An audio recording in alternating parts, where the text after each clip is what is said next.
से खबर है जहां पर सिंधिया गुट के पूर्व विधायकों ने सीएम शिवराज सिंह चौहान से मुलाकात की है।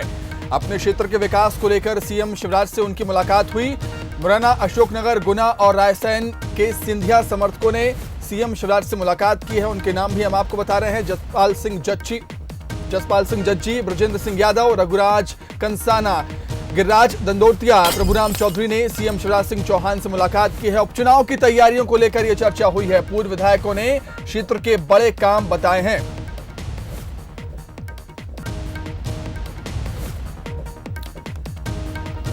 तो उपचुनाव के लिहाज से ये मुलाकात काफी महत्वपूर्ण बताई जा रही है और सिंधिया गुट के पूर्व विधायकों ने सीएम से मुलाकात की है।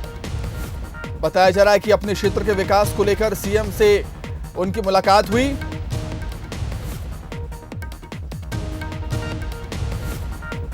कांग्रेस से बीजेपी में शामिल हुए पूर्व विधायकों ने आज मुख्यमंत्री शिवराज सिंह चौहान से मुलाकात की।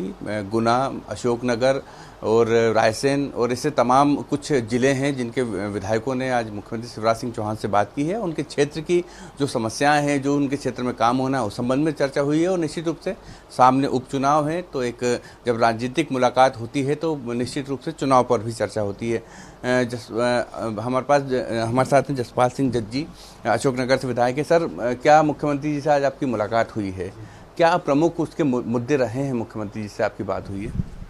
दरअसल में हम पिछले 15 महीने से जो क्षेत्र के विकास को लेकर, क्षेत्र की समस्याओं को लेकर पिछली सरकार में लगातार प्रयासरत रहे। हम लोगों ने अनेकों बार मांग भी की, संघर्ष किया, लेकिन उसमें हमें कोई सकारात्मक रिजल्ट नहीं मिल पाए थे। तो हमने मुख्यमंत्री जी से आज मिलकर निवेदन किया कि साहब 15 महीने में जनता ने जिस उम्मीद से हमको चुना था, तो हम वो जनता के उस पे हम खरे नहीं उतर पाए। तो हम ये चाहते हैं, कम से कम अब हम एमएलए नहीं है, लेकिन हम आपसे चाहते हैं कि वो 15 महीने में जो हम नहीं करा पाए, उसमें आप क्षेत्र की जनता को कम से कम कुछ सौगात दें आप।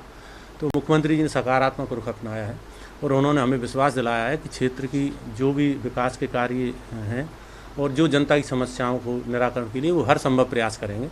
और उस पर उन्होंने हमसे विस्तृत चर्चा की है, हर मुद्दे को लेकर, किसानों से संबंधित, शहरी क्षेत्र से संबंधित, व्यापारिक तो हर विषय पर उन्होंने चर्चा की हमसे विस्तार पूर्वक। और मुख्यमंत्री जी का बहुत सकारात्मक रुख रहा है और हमें उम्मीद है कि निश्चित रूप से जो पिछले 15 महीने में हमारे क्षेत्र में हम नहीं करा पाए, वो मुख्यमंत्री जी से हमें पूरी उम्मीद है कि वो होगा। सब सामने उपचुनाव में स्वाभाविक रूप से जब आप उपचुनाव में जाना ही है, आपको बीजेपी ने इस तरह के संकेत दे भी दिए हैं, तो उसकी के तैयारी के संबंध में क्या बात हुई है? और जो स्थानीय बीजेपी के जो नेता हैं उनसे आप लोग की बातचीत हुई है, उसके लिए भी शिवराज जी ने कोई आपको टिप्स वगैरह दिए हों कि किस तरह से आगे आपको बढ़ना है? नहीं, ऐसा नहीं। जहाँ तक लोकल, क्योंकि हम लोग चाहे बीजेपी में हों, कांग्रेस में, किसी पार्टी में रहे हों, तो राजनीतिक अलग चीज़ है, लेकिन व्यक्तिगत संबंध तो सभी के सबसे होते हैं। तो आज चूँकि हम बीजेपी में हैं, तो बीजेपी के लोगों से हमारे पूर्ववत संबंध थे, अच्छे हैं हमेशा, तो इस तरह की कोई समस्या आई नहीं।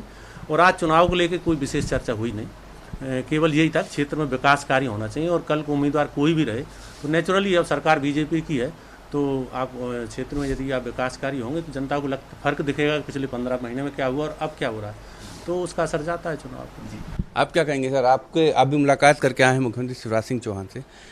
जो एक आने वाला सामने जो हमें उपचुनाव दिख रहा है, उस उपचुनाव को लेकर क्या आपकी बातचीत हुई है? और क्षेत्र की समस्याएं स्वाभाविक है, आपको दोबारा चुनावी मैदान में जाना है, जनता को आपको फेस करना है। भारतीय जनता पार्टी का अगर हमारे जो वरिष्ठ कहेंगे तो हम चुनाव लड़ेंगे। तो हमारे क्षेत्र की जो समस्या है वो हमने उनको बताई। चूँकि मेरा जो क्षेत्र है वो अधिकतर कृषि प्रधान ही क्षेत्र है और मेरे यहाँ तो बहुत बड़ी योजना 450 करोड़ की एक योजना दी थी राजघाट बांध से, लिफ्ट इरीगेशन से जो किसानों के खेत तक पाइपलाइन जा रही है और वॉल सिस्टम से खेतों में पानी लगेगा, पाइप से पानी लगेगा। तो मैंने वही मांग की है कि मेरे क्षेत्र में और विस्तार किया जाए उस योजना का, जिससे किसानों को अधिक से अधिक लाभ मिले। एक योजना और मैंने उनको दी है कि जो हमारी बेतवा नदी से, मल्हारगढ़ से कुछ गांव ऐसे हैं जो रेलवे लाइन क्रॉस नहीं कर सकती लाइन, तो उस तरफ से वो पूरे हो सकते हैं मेरे क्षेत्र में। और मैंने एक योजना और रखी है, चूँकि हमारे यहाँ धान का रकबा ज़्यादा बढ़ने लगा है, तो मैंने एक मांग और रखी है माननीय मुख्यमंत्री जी से कि मेरे यहाँ राइस मिल खोला जाए, तो जिससे कम से कम एक मेरे विधानसभा नहीं, लगभग आसपास के 2-3 जिलों को भी उसका फायदा होगा। तो बहुत सारी शिवराज सिंह चौहान ने कुछ टिप्स भी आपको दिए होंगे, क्योंकि स्वाभाविक है वो मुखिया हैं पूरे प्रदेश के और चुनाव में आप लोग को जाना है, तो कार्यकर्ताओं से कैसे संबंध रखने चाहिए, बीजेपी कार्यकर्ताओं से बातचीत का कुछ ऐसे टिप्स भी आप लोग को दिए होंगे। नहीं, टिप्स तो ऐसा है, हमने 2 चुनाव लड़े हैं और 2 चुनाव हमने कैसे लड़े वो आप सबने देखा है, हमको सब जानकारी है। चूँकि अब पार्टी में ये बातें तो होती हैं कि कैसे लड़ना, कैसे जीतना, वो तो अब आप दूसरी बीजेपी से चुनाव लड़ेंगे ना, बीजेपी तो उसमें क्या है, कांग्रेस से लड़ो चाहे बीजेपी से लड़ो। क्योंकि पहले तो हम कांग्रेस से लड़े थे, अब तो हमको और आसान हो गया कि अब तो हमारे दोनों पार्टी के कार्यकर्ता एक हो गए, दोनों पार्टी के नेता एक हो गए। जो हमारे क्षेत्र में जो वरिष्ठ नेता थे, जिनका क्षेत्र है, जब दोनों नेता एक हो गए, पार्टी के कार्यकर्ता एक हो गए, अब तो टिप्स की ज़रूरत ही नहीं है, अब तो माहौल एक तरफा ही है। तो आपने सुना कि जो विधायक मुलाकात करके आए शिवराज सिंह चौहान ने अपने क्षेत्र की समस्या बताई है। स्वाभाविक रूप से अब इनको चुनाव में जाना है, सामने चुनाव है, उपचुनाव, और ऐसे में जनता की जो जुड़ी समस्याएं हैं, जनता की जो योजनाएं हैं, उसको मूर्त रूप देने का वक्त है। और यही आज पूरी कोशिश रही विधायकों की, मुख्यमंत्री शिवराज सिंह चौहान से मिलकर, कि उनके क्षेत्र में जो समस्याएं हैं उसको दूर किया जाए, ताकि जनता के सामने एक बार फिर उनको कसौटी पे खरा उतरना है। कैमरामैन आशीष खरे के साथ जुगल किशोर शर्मा, बंस न्यूज़, भोपाल।